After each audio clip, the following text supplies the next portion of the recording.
Good morning students, I am Mrs. Sarita Mittal, your SST teacher. Students, hope you are fit and fine.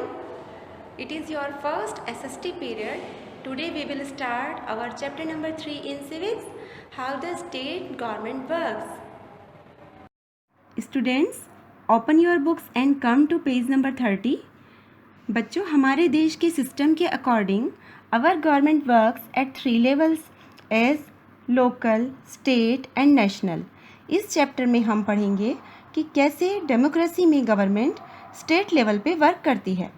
For example, number 1, what is the role of a member of legislative assembly MLA and ministers.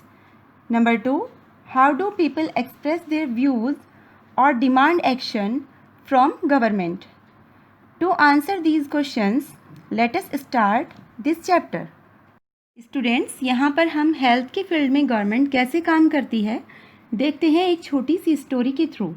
इसमें 2 बच्चे paper में पढ़ते हैं कि हमारे राज्य में पानी की कमी हो गई है और लोग बीमार पड़ रहे हैं।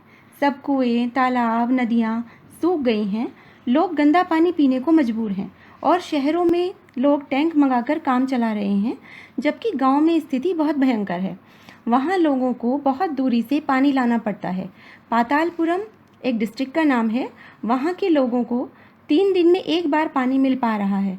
साफ पानी ना मिल पाने से वहां डायरिया जैसी बीमारियां फैल रही हैं और हॉस्पिटल्स ओवरफ्लो हैं।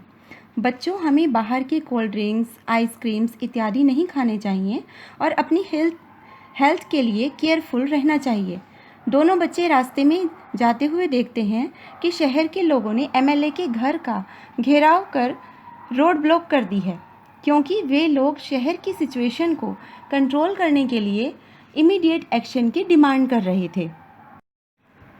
Next topic is on page number 31, who is an MLA। बच्चों, आपने अलग अलग पोस्ट DM, मेडिकल ऑफिसर इत्यादि के बारे में सुना होगा, पर क्या आपने MLA और लेजिस्लेटिव असेंबली के बारे में सुना है? हमारे एरिया के MLA कौन हैं, वो किस पार्टी को बिलोंग करते हैं, एट्सेट्रा क्वेश्चंस के आपको आज की क्लास में आंसर मिलेंगे। MLA की फुल फॉर्म है मेंबर ऑफ लेजिस्लेटिव असेंबली। अब ये लेजिस्लेटिव असेंबली क्या है, इसके लिए आपको बहुत फोकस करके इस टॉपिक को समझना है। यहाँ हम आपको यूपी की करंट गवर्नमेंट का एग्जाम्पल देकर समझाते हैं। Come to page number 32।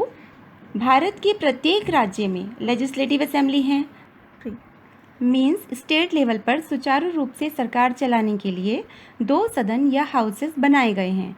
हम अपने यूपी की बात करें तो हमारी कैपिटल लखनऊ में 2 हाउसेस, 1 लेजिस्लेटिव असेंबली जिसको विधानसभा भी कहते हैं, 2 लेजिस्लेटिव काउंसिल जिसको विधान परिषद भी कहते हैं। यहाँ हम लेजिस्लेटिव असेंबली को समझेंगे।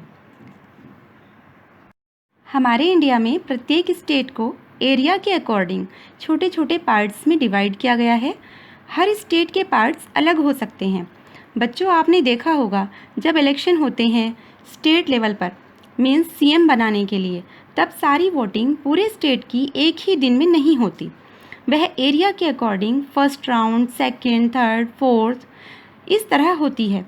फॉर एग्ज़ाम्पल, यूपी को हमने इलेक्शन के लिए 403 छोटे छोटे पार्ट्स में डिवाइड किया हुआ है।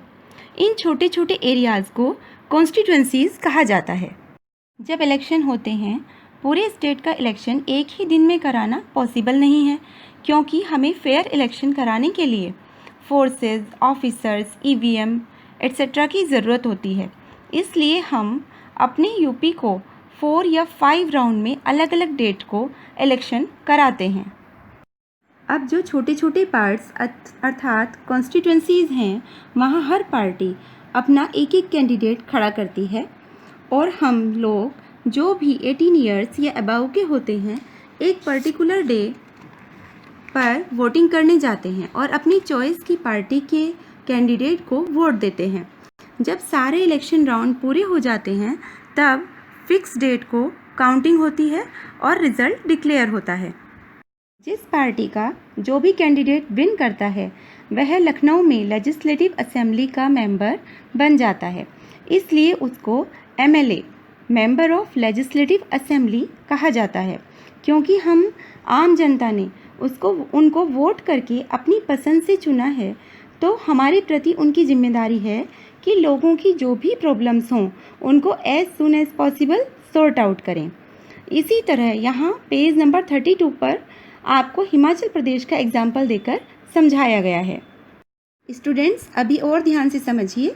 काउंटिंग में जिस पार्टी के भी टोटल सीट्स 403 के हाफ से ओनली 1+ सदस्य हो जाते हैं, वही पार्टी विन करती है।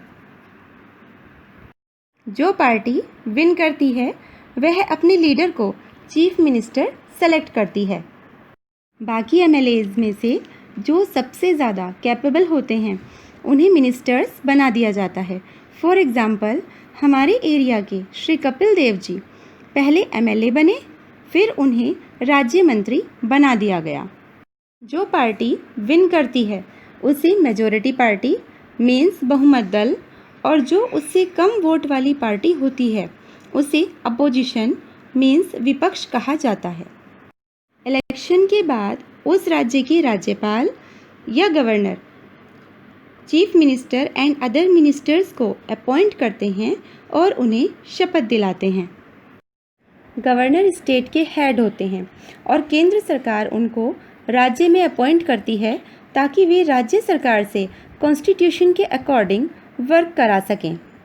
अब आगे चीफ मिनिस्टर और अदर मिनिस्टर्स की रिस्पॉन्सिबिलिटी होती है कि वे सरकार के विभिन्न विभागों और मंत्रालयों को अच्छी प्रकार से चलाएं।